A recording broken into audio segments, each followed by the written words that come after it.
Well, I'm happy to be here. I'm Ryan Wilcox. I'm a pediatrician, actually, so I get to take over on that note. And I do spend a lot of my time talking about vaccines. So today, I'm going to talk about physician wellness. And people always ask, well, how did I become an expert on physician wellness? So I like to take a second just to kind of say, how did I get here to this point? A few years ago, I was the medical staff president at American Fork Hospital. And we were starting to do a conference. We were going to develop a training thing for all of the new leadership in the South region for Intermountain Healthcare. And they were talking about some topics, and some of the administration said, we really need to do something on physician wellness. We just sense that there's a problem. And I'm kind of known, anybody that knows me knows that I have more fun than any other doctor is what I'm known for. And so that's how I got appointed. They said, you're always off doing something, so you need to teach the rest of us how to have fun. So I presented this to the medical staff leadership, and after that, they decided that we needed to have a dinner for all of the doctors and their spouses in the South region at the time for me to talk about this. And so it's kind of evolved that that's how I've become to be here, is I've now been known as the doctor that's going to talk about how to have fun. So starting off today, there's three things that I want you to get from talking today. And the first is how to better support those around you. How can you help them through some of the difficult times and just the problems that they're feeling in medicine? Two, how to help yourself. And the third is what I pride myself on is helping many physicians start out on a new adventure. I love promoting doing something new in your life and taking time out from medicine and finding some new joy in your life. So one of the things today, and I don't want to do this as trying to show just my slides from my vacation, but I like to be an amateur photographer. So today, I've included pictures to try to inspire you from some of the things I've done to hopefully when you leave today that you'll be prompted to go take on a new adventure in your life. So we're going to start off today with the question, what do you see? Now, as a pediatrician, when I first started in practice, we would use, and many of you may remember this from your medical school days, using the developmental the Denver screening tool to try to see, okay, is the child on track? And one of the questions you would do is you'd draw a circle, and you'd ask a young child around 3 years of age, what do you see? What is this? And, I'd get some interesting answers. A lot would say like a ball, the sun, but most would say a circle. And that's what they would do. Well, one day I made the circle, and I turned to this kid, and he was a little overweight 3-year-old. And when I drew this and said, what is this? He got really excited. And he got this look on his face like he knew this. He was going to get this. And he kind of looked at me as like, well, this is kind of a silly question. You should know this too. And he responded, that is a summer sausage. And kind of took me off guard. That's not what I was thinking. But here was a 3-year-old that was so excited because that represented everything good in his life. Was that little circle, it represented his mom, his fun breakfast. And so that's what he saw in his life. So as we talk about wellness and burnout, we have to ask ourselves, what is our perspective? Because every one of us can go through the same situation. We can have the same thing happen to us, but yet we have a different take on what that does. And we have to recognize that because sometimes we can be critical of somebody and say, well, why is that affecting you that way when we think that it's easy to handle? And so that's what I want you to ask yourself is, what is your perspective? And I like this picture because, in medicine, do we find ourselves just part of the crowd? We're one of those and we sometimes feel like, man, we're just getting caught up. Or are we the zebra that's standing out and everyone's looking at us going, what are you doing? So when we talk about how we all got here in medicine, I really like this thought in this that was in the New York, that was by this physician. Talking about at one point, we all went into medicine with the thing of, this is our passion, this is our life goal. And it's ended, she says it by, this is what we would have paid them to do. And most of us paid a lot of money to get to this point. And, with our schooling, with our loans, we were so passionate that we were willing to sacrifice and pay a lot of money to get to this point. And so when we talk about wellness and burnout, we have to make a really big distinction, because just as we talk about to our patients every day, health does not mean a lack of disease. How many of us would see an overweight smoker that maybe doesn't currently have any health issues? How many of them would we say, oh, you're doing great? But how many of us then feel like, well, physician wellness just means I'm not burned out? And that's what I want to talk about today, is you don't necessarily need to be burned out to have to look at what can you do to make sure that you're taking care of yourself as a physician. And so the keys to wellness, and the thing I like the most, is the key word is a balanced life. And it's with anything. Anytime you focus on one thing too much, you throw your life out of balance. And I spend all day long talking to kids that get focused in on one too many things to talk to them about a balanced life. So these are the things that we kind of talk about that make up wellness. And I like to think of it as this is our five-legged stool. And just like we always talk about, if you're missing one leg of the stool, things kind of fall apart. So wellness is made up of these five concepts. So when we look at physical, and that's sometimes a hard thing. I remember being as a resident, I don't think I would have been able to check any of these boxes. And even now, with some of my call schedules, I think, rest and sleep, that's sometimes something we don't always get. But how many times are we actually making these things a priority in our life? Emotional, where do we go for our emotional support? Who do we have in our life? And what gives us our own self-confidence? And then where do we gain, our still stimulus for intellectual? All of us chose medicine because it was a stimulating thing. We wanted to take the challenge of being able to go into this field. Do we still feel like that we have that? And what do we do on a regular basis to try to still bring that intellectual drive into us? And then our social, what do we do with our families, friends? What are our outside interests? How much time are we spending actually cultivating this? And then the last one is spiritual. And this means something different for every person.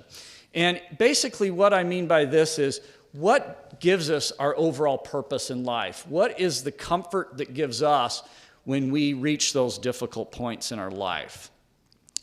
So this is one of the things that I'm going to really hit on throughout my talk today, is the biggest principle I like to emphasize with wellness is it actually means you have to leave your work behind. You've got to take time out. What are you doing on your weekends? What do you do on your day off? Is that just a time to catch up to your work? Are you actually taking your vacations? So when we talk about what's the extreme then with physician burnout, when do we get to that point where we actually say we're at rock bottom? And these are some of the things that are listed when you actually look at how to diagnose physician burnout. And one that I laughed that kind of got hit to me in my face kind of full on. I didn't think I was burned out at the time, but I was coming home every day after work, and I was complaining about those patients that just keep calling the office every day. That mom that's bringing her child in, every week I'm seeing the same one, and it's the same concern over and over again. And I would come home and I'd complain to my wife, and one day I was just telling her, can you believe that mom came in again today? The third time she's coming in, and I was so busy, and I was there so late, and I was going on and on. My wife looked at me and says, yeah, can you believe that? Some mom has the gall to want her child to come in, pay you money to get your opinion on how to help her child and to help her with her concerns. And it kind of hit me like, yeah. How am I looking at this? Again, what is my perspective? Is this a mom that's annoying me? Doesn't she know I want to be done and home? There's a game on tonight, Or is my looking at this is, this poor mom is up all night worrying about her child, and what can I do to help her? And just recognizing that I had hit that depersonalization. I was not looking at families as how am I helping them, how am I serving them, but they were actually now a burden to me in my function of trying to make my day long. And when we talk about being burned out, there's a very fine line between being resilient and being burned out. And I want to tell you, and we're going to come back to this day several times in this little talk today, but I want to tell you about one of the worst days I've ever had on call. In fact, it probably was my worst. And it started off, American Fork, and we had some changes recently, but as pediatricians, we were one of the last places in the nation that we were running a NICU. We were running it in conjunction with some neonatologists at Utah Valley, but we got to do the NICU, and there's a very busy labor and delivery service at American Fork Hospital, and we also did the pediatric unit there. Well, that day when I was on call, I was the unassigned for the hospital. And you always hate being the unassigned because you get all the disasters. And I was just wrapping up morning clinic, and I got paged to 911 to the emergency room. And that's never a good thing as a physician when the emergency room is paging you 911. So my office is right next to American Fork Hospital. So I just ran from my office, came running into the emergency room, and the scene that greeted me was kind of that one you don't like to have very often. They were wheeling a mom in, totally unresponsive. She basically had no heart rate, and she was 35 weeks pregnant. And there was no heart rate on the baby either. So I'm coming in, they're telling me the story that mom was found down in the shower. So they immediately, in the emergency room, they performed the C-section right there. The OB just grabbed a scalpel, opened up mom. Wasn't a very pleasant sight to see. And they hand me basically a lifeless baby. So I proceed to perform the resuscitation on the baby. The ER doc's doing the mom, and him and I are kind of talking back and forth as kind of how things are going. And then to make it kind of the worst, at this time, then the dad arrived with both her parents and his parents. And they're kind of witnessing this scene. So it was a very emotional thing as we went through this. And after a while, I was able to get a heart rate on the baby, just at the time that the ER doc was going to call the code. He became overwhelmed with emotion, saying, well, I can't call the code now that you got the baby's heart rate. So he kept going on the mom until he got her heart rate back. We then had to sit with both the dad, both sets of the parents, and go over. We were able to stabilize them enough to send them to Utah Valley, but it was a very heart-wrenching experience to have to sit with them and basically tell them the outcome didn't look well. About 2 days later, I showed up at the nursery, and I was having a busy day, and I knew that the nurse was working that had been off me with the code, and I was there at my lunchtime. And I'd been there earlier in the morning, and I saw that the nurse wasn't there that had helped me on the code. And so I asked the charge nurse, I said, oh, where's the nurse? And they said, well, they're having a lunch meeting with everyone that was involved with that code. They have the social workers there and the crisis team, and they have everyone there to kind of help them through that experience. And I'm sitting there going, it's kind of interesting. I'm pretty sure the ER doctor's not there, and I'm not there either. And I was kind of angry, because I'm sitting there going, okay, I was the one that was making the calls, not to take away anyone else's role, but I was the one that was making the calls. I was the one doing the procedures. I was the one that had to sit with the family. It was an emotional thing for me, and yet somehow I'm not included.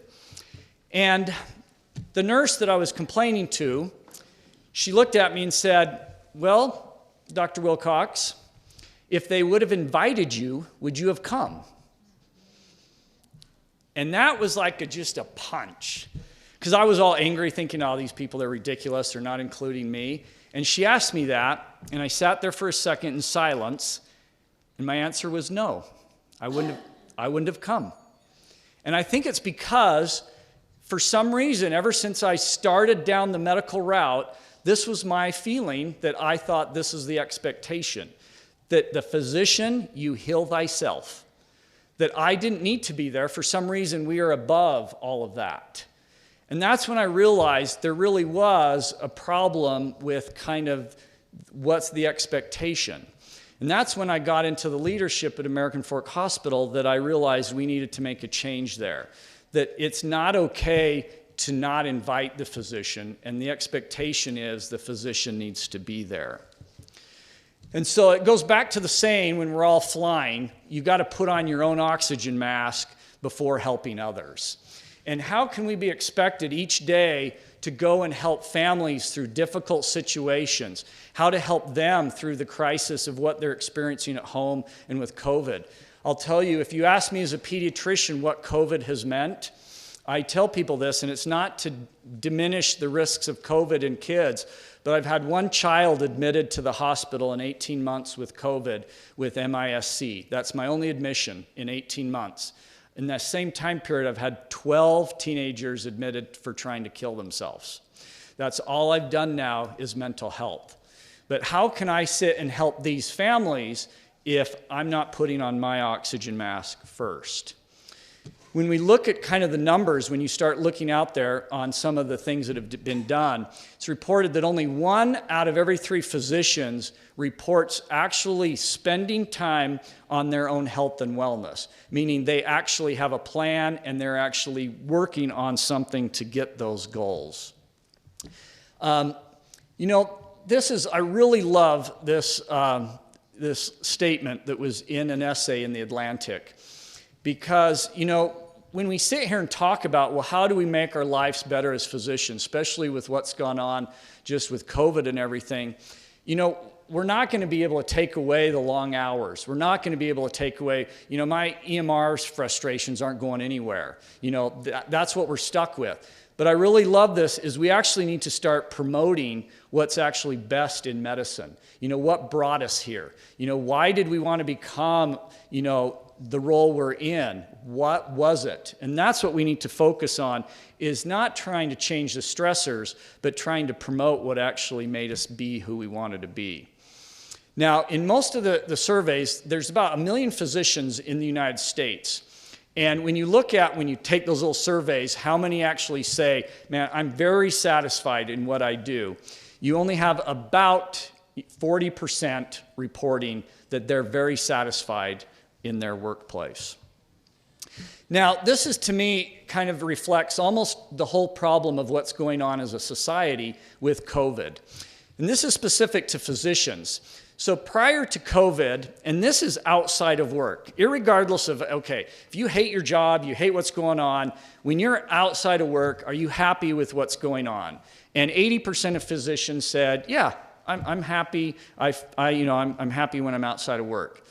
Currently, when they do that same study, only 50% of physicians are reporting that now they're happy outside of work.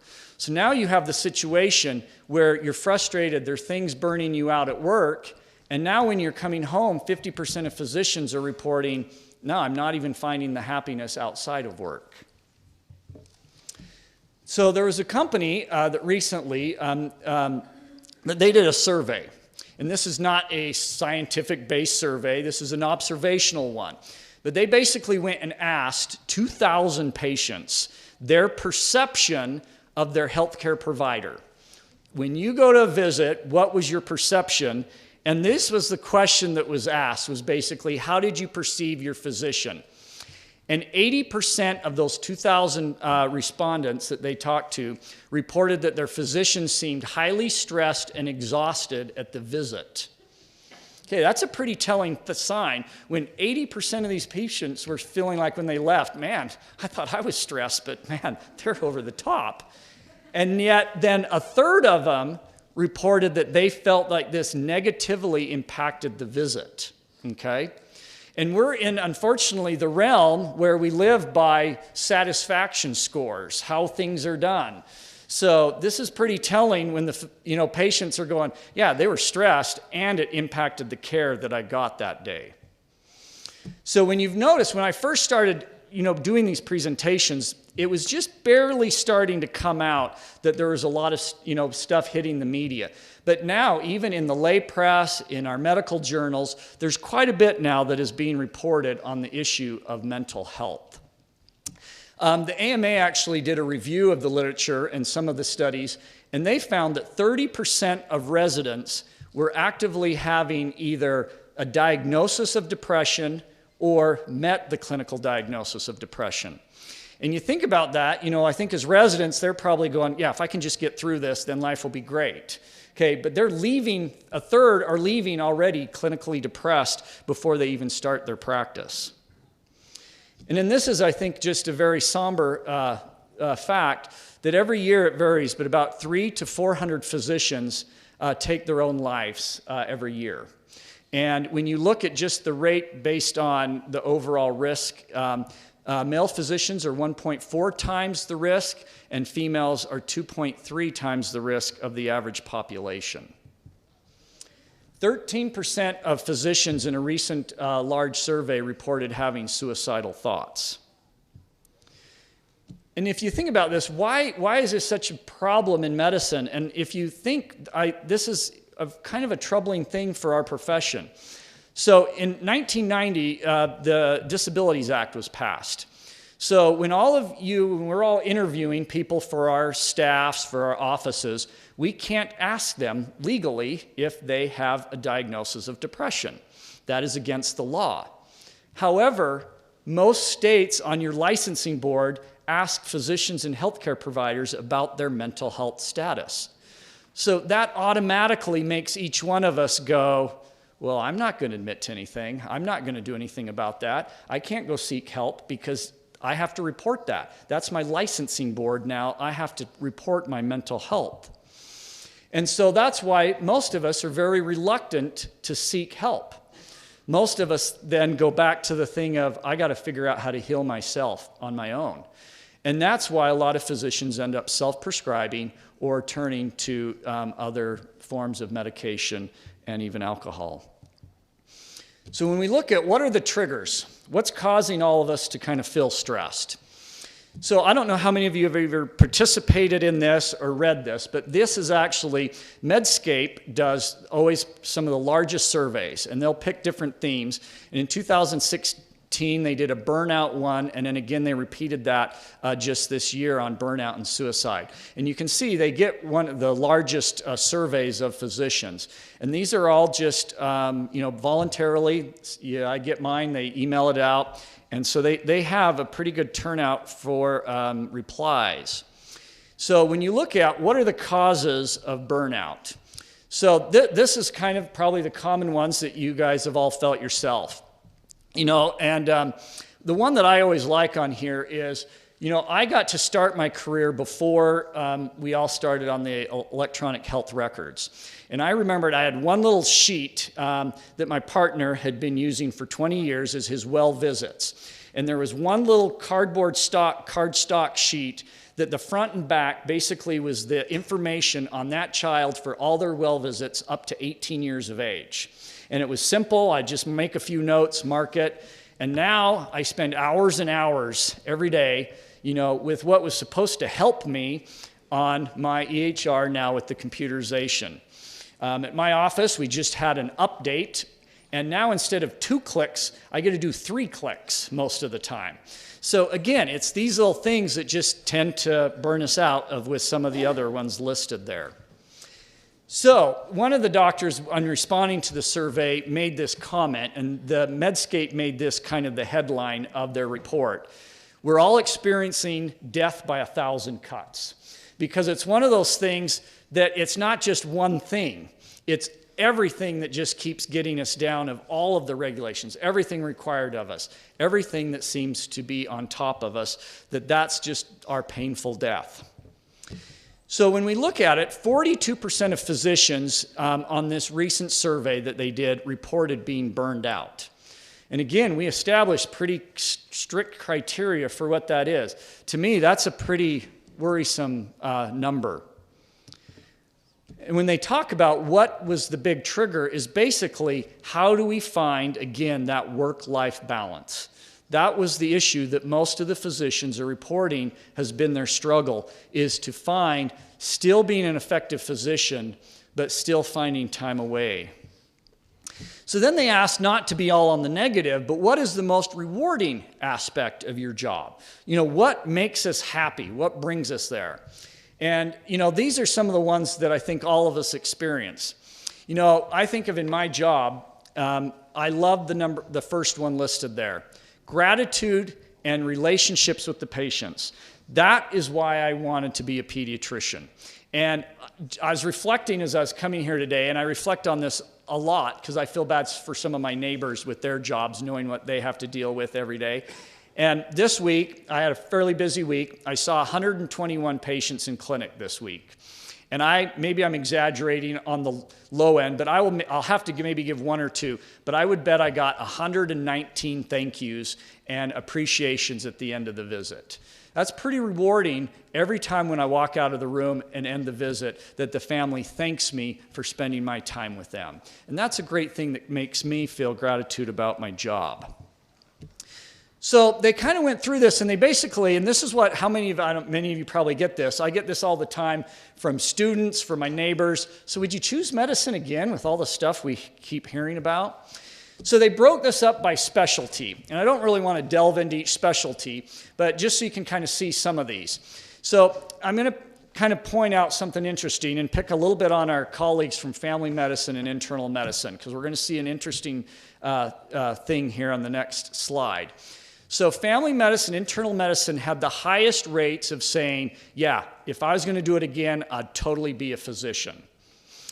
Now, these are the bottom 5. This group was like, well, no, I don't think I'd do it again. But also make note of these bottom 5 when it comes up to a question coming up here in a second. The question then was asked, okay, you don't get to choose whether you're going to do it again. You have to do it again. But would you choose the same specialty? And this is what I thought was interesting. So the top 5 that said, yeah, I'm going to choose the same specialty, were basically the ones that said, no, I'm not going to do this again. But if they had to, they are at least happy with what they're doing. Then if you look at the bottom 5, okay, there's our family medicine and internal medicine. That's tough. You know, they love being a doctor. They're just reporting, yeah, I would do something different. I would not be an internal medicine or family practice. So then they asked just the general question, not based on specialty, if you had to do it all over again, just in general, what is the rate of physicians? So 64% said, yeah, I would do it all again.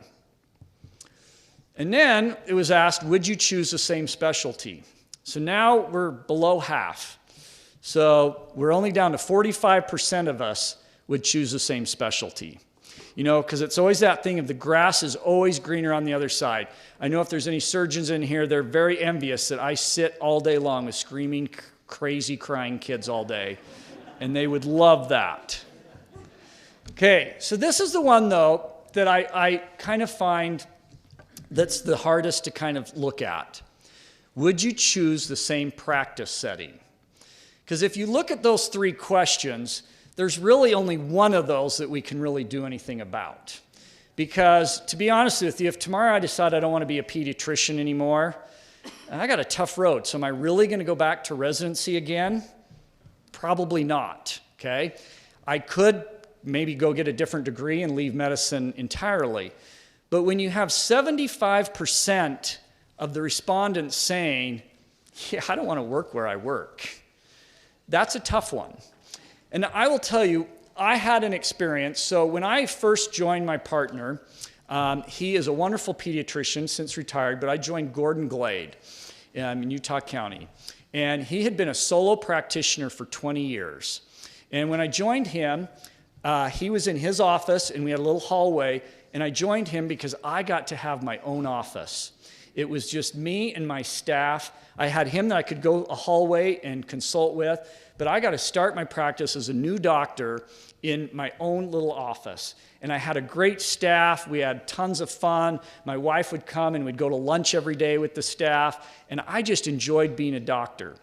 Well, what happens though is you start getting successful, and now there's 2 of you, then we start needing to grow a little bit.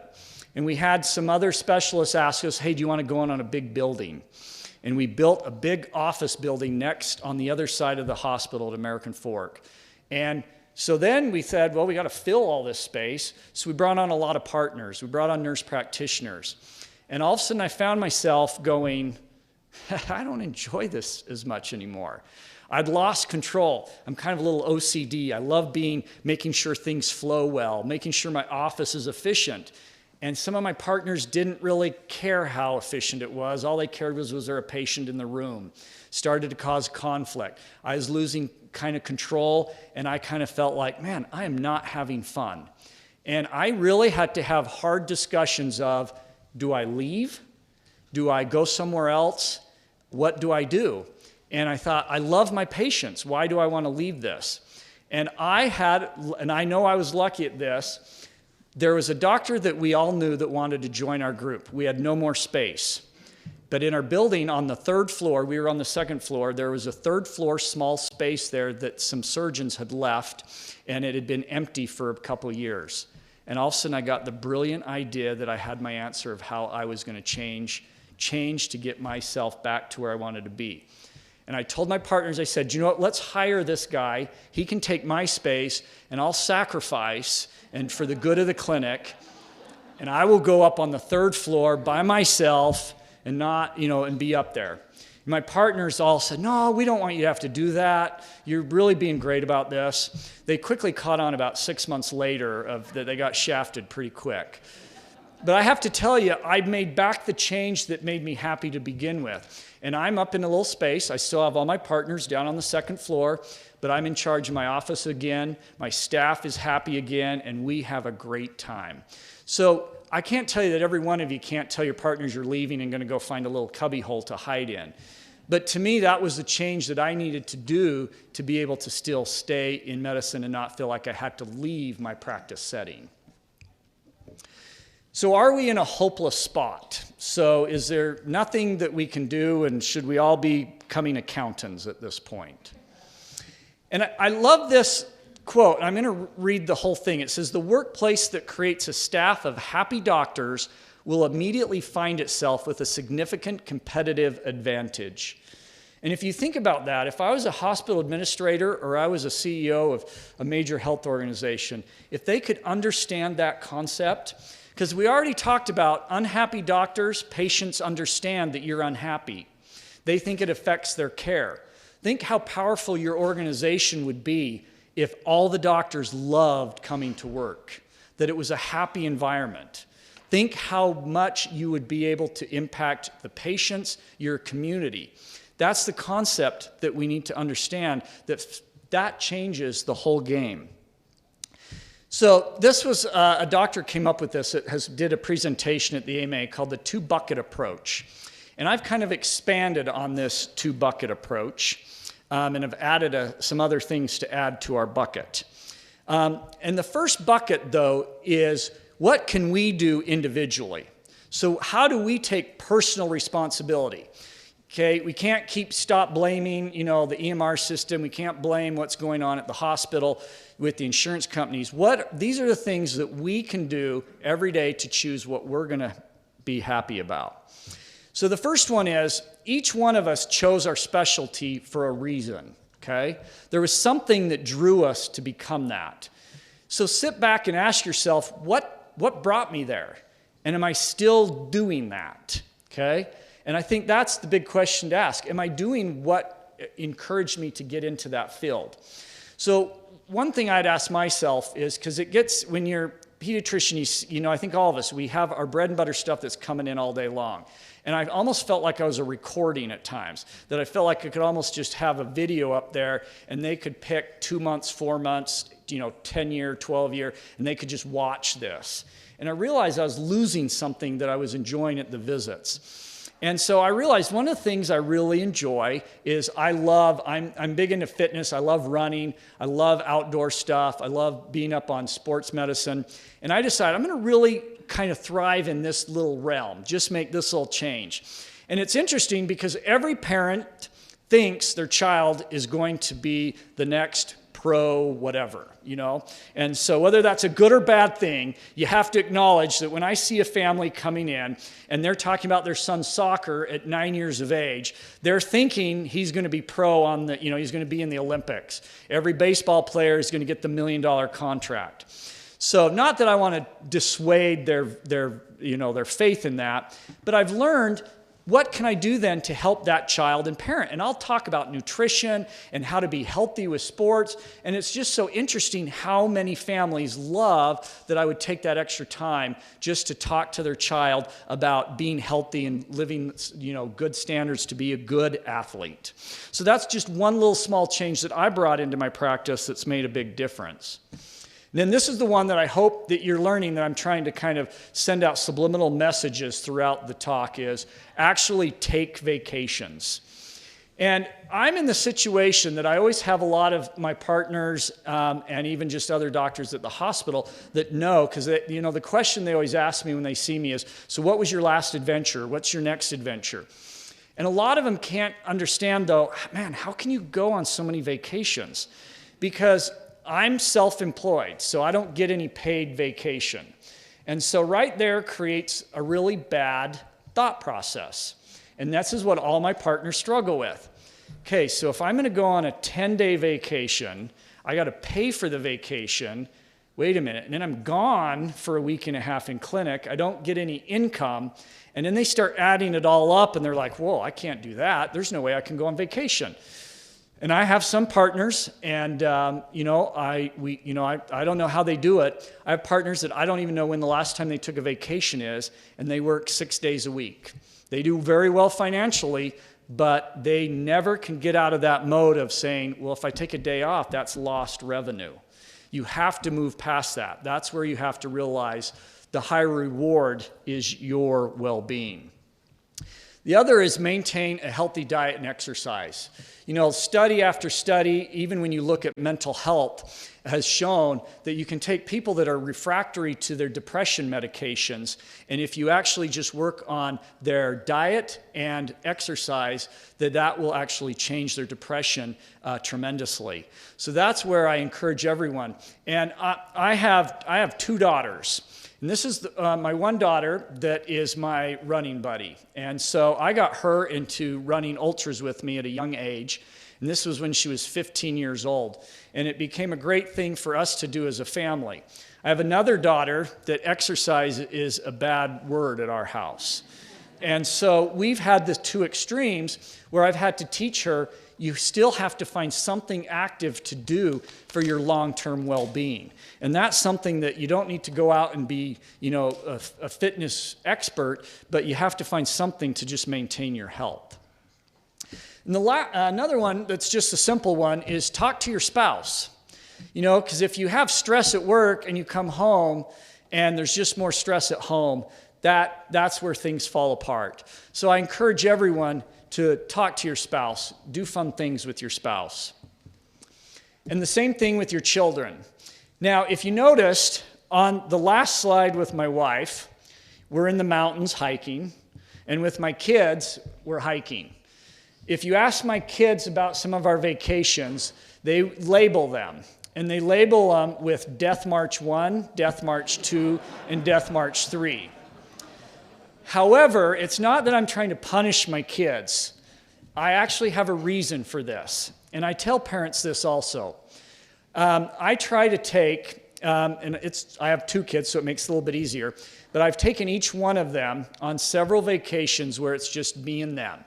We go and have a daddy-daughter vacation. And I always pick, we're going hiking, backpacking somewhere. There's no distractions. They're sitting there with their dad 10 hours a day. There's nowhere for them to go to, and it's just us talking for 10 days out on a trail. And there's moments that they're sick of me, and they want to go have a little bit of separation, but it's a great bonding experience. And I always make sure it's tailored. I have to always point out. So my daughter, that's the kind of the fitness crazy one, her and I trip was to go climb Mount Blanc, and we spent 9 days doing mountaineering in the Alps. My other daughter, I had to really sell her on how was I going to get her to get in the mountains with me for, a week-long thing. And there's a trek in New Zealand that's hut to hut, and they have beautiful lodging that you get to stay in. So that's how I sold it with her. But all day we were out hiking, but then she at least got to shower and have a bath. And then the other thing is don't delay your gratification. You know, I have too many partners and doctors that tell me, yeah, I got these great plans. I'm going to do this when I retire. Well, one, you never know what your health is going to be like when you retire, and why put everything off? And if you've worked, I look at some of my partners that work 6 days a week, are working all the time, and when you ask them why they're doing it, they tell me, well, I'm going to retire early. You know, I'm going to hit 55, 56, I'm going to retire. I'm like, really? You've worked 6 days a week for 20 years, and then all of a sudden you think you're not going to be able to do anything?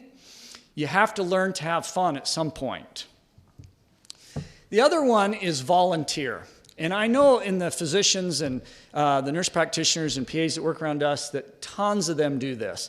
And I would just encourage to find an opportunity to take the skill that you have and go use that somewhere where you're not under all the regulations, that you're going just purely to help someone. And my wife and I had the great opportunity. We were humanitarian missionaries, and we did this for 14 years. My wife's a labor and delivery nurse, and we taught neonatal resuscitation. And we were assigned to be over countries in Africa and Brazil.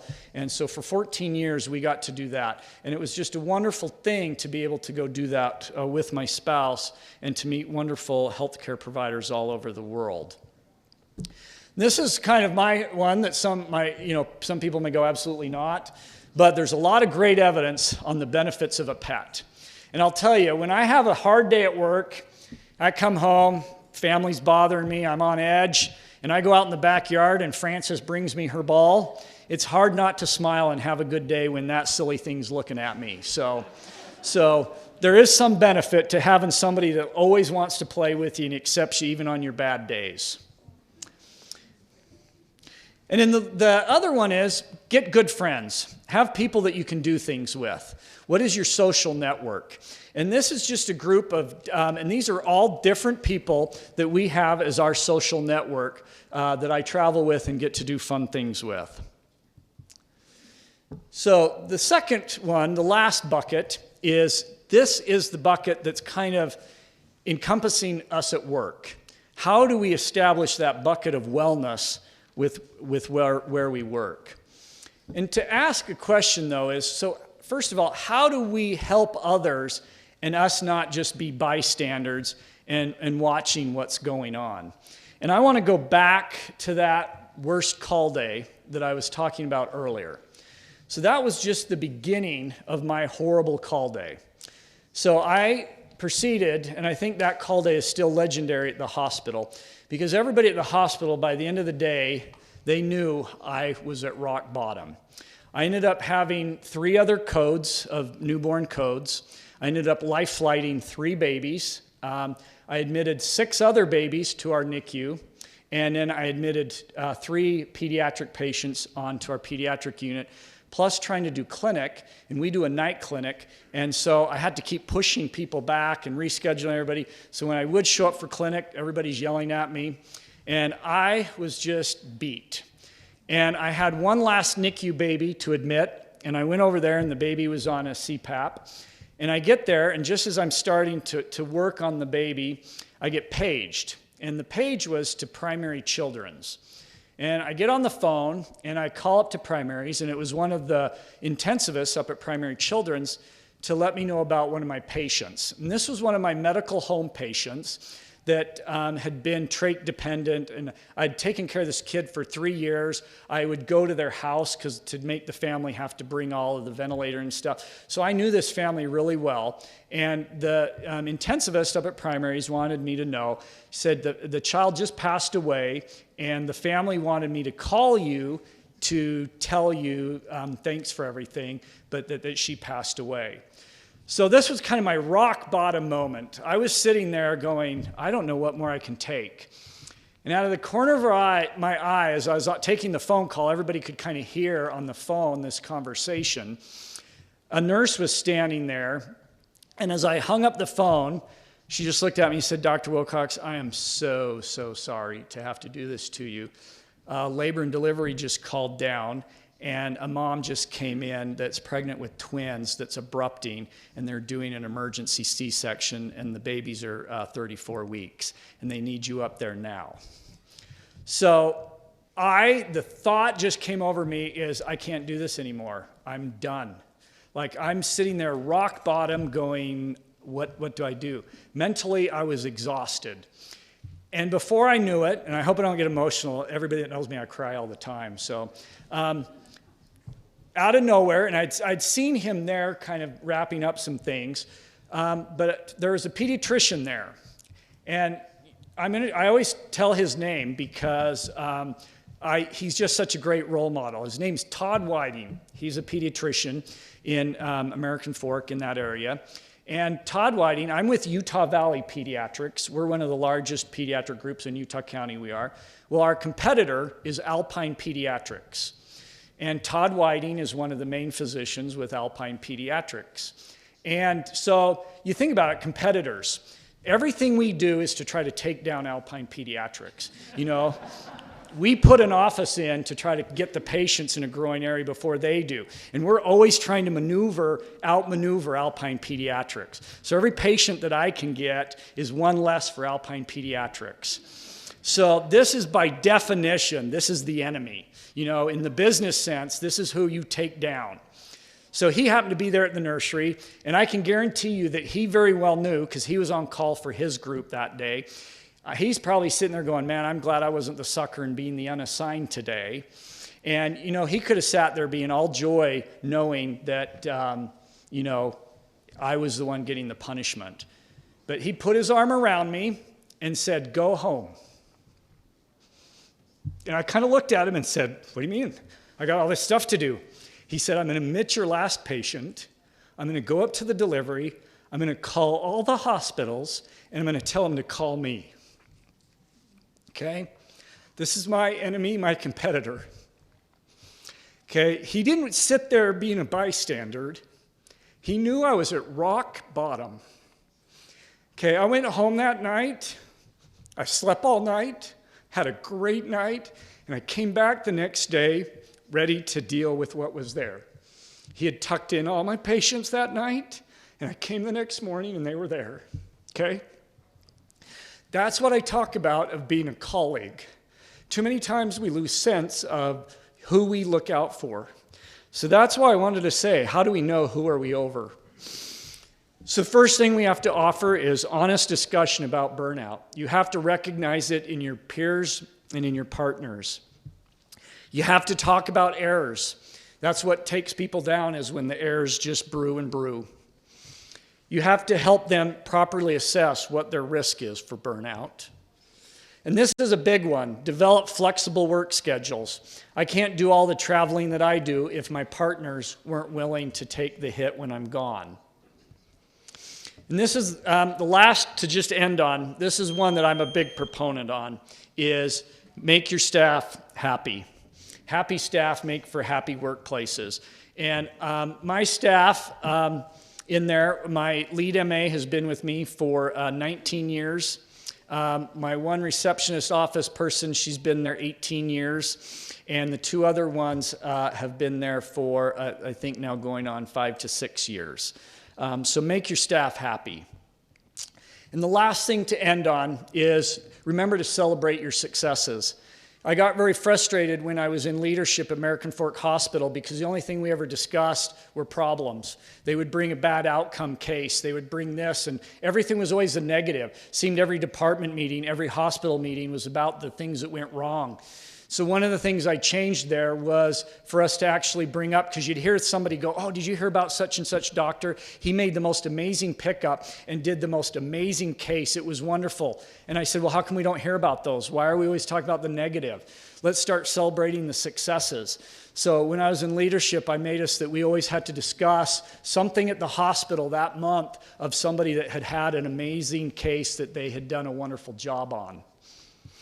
So to end on, I just want to read this, and I'm a big history buff, so I just want to end on this quote by President Theodore Roosevelt, because I feel this sums up of us in medicine. It is not the critic who counts, not the man who points out how the strong man stumbles, or where the doer of deeds could have done them better. The credit belongs to the man who is actually in the arena, whose face is marred by dust and sweat and blood, who strives valiantly, who errs, who comes short again and again, because there is no effort without error and shortcoming, but who does actually strive to do the deeds, who knows great enthusiasm, the great devotions, who spends himself in a worthy cause, who at the best know in the end the triumph of high achievement. And I feel that is us in medicine. Sometimes we get overwhelmed with all the negatives going on and all the things that go bad, but we're the ones that are in there, and hopefully you guys can all take joy in practicing medicine. And my last thought is, I hope each one of you can leave today and find what you need to change and make sure that you enjoy being in the medical field. Thank you.